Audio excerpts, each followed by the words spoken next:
program is on fitting a trochanter belt. The typical application is if the head is unstable out of the acetabulum, there's some ligamentous instability there, and it might benefit the patient to just hold that area in and make the hips more stable. That can happen due to hormonal changes during pregnancy or through trauma or whatever. But if that's the case, we can help the patient function at a higher level with lower level of pain simply by applying a trochanter belt. For these, we obviously need a measurement for documentation at a minimum, and these do come in a couple of sizes. So we'll get a measurement at the level of the trochanter. So we'll find that level, and that's probably going to be a little bit below the full hip, or at the full hip rather, be at the same level. And so again, a snug hip measurement will equate to the level of the trochanter.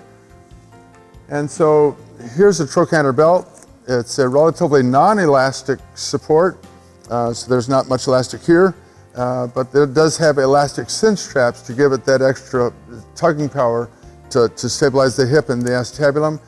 Single crossover closure.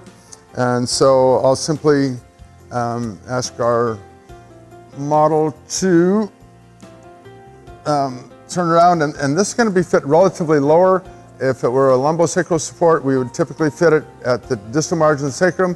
We're actually going to drop that down a little bit.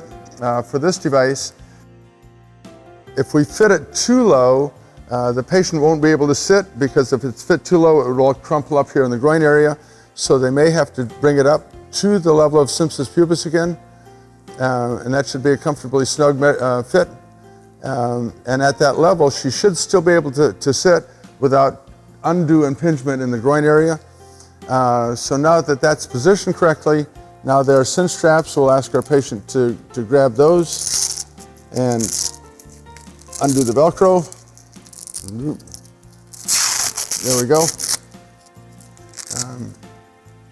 And those can be done simultaneous to get a level of support, and that's adjustable, an adjustable level of support to a point where their hips feel more stable when they function. So perhaps if they're going for a walk, they would tug those up a little bit.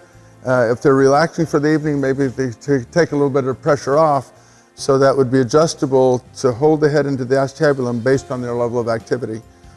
As in fitting any orthotic device, we want to ask the patient to go ahead and have a seat so we can check the fitting. And we see in this device there is a tendency to get a little bit of bunching here in the groin area. It is a plush material. There's no rigid steels or anything there. So if there's a little bit of bunching, that should be okay. It's acceptable, tolerable. Okay, good.